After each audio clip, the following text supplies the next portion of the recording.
台灣會基金會企業工會今仔是指控基金會，講因為骹手無夠，因當期要求員工都愛下關市支援，交通的成本攏愛員工家己出，實在是無合理。工會呼籲衛生福利部都愛出面來處理。基金會是表示講已經修改辦法，未來會來補助交通的費用，嘛會對說到今年元旦地當補助。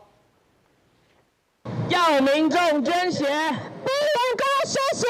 關會一地救人一命，正係佇關會中心關會車上班的醫護人員，10日出面抗議，回應基金會工會指控，基金會因為精力不足，長期要求員工跨縣市支援，員工常常是前一天也是前一禮拜才接到通知，唔但愛家己想辦法去到完全西分的所在上班，交通成本也愛員工家己處理。當初都寫無需出差外派，結果呢，入職後也沒有勞資協商，也沒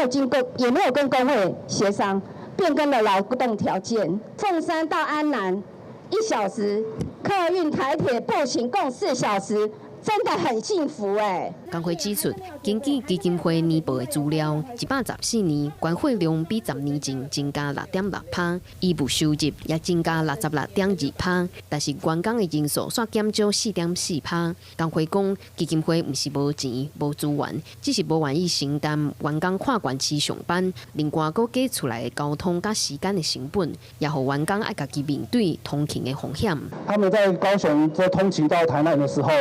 高速公路發生到追撞，那尤其是發生很嚴重的車禍，甚至因為這個車禍，我們有一些同仁離職了，因為對他們來講，通勤並沒有任何額外的補助，只有交通費的1公里3塊，那他的津貼跟他的薪水完全沒有增加，那沒有增加的情況下，他的生命安全卻增加了風險。針對工會抗議，基金會回應已經有修訂交通費補助辦法，家己塞車、騎車有油錢的補助，在大眾運輸的車錢也會當報銷。交通費補助辦法也會翻頭對今年元旦開始適用。基金會會閣甲工會溝通，希望創造雙贏。記者顧佑基林秀凱台北報道。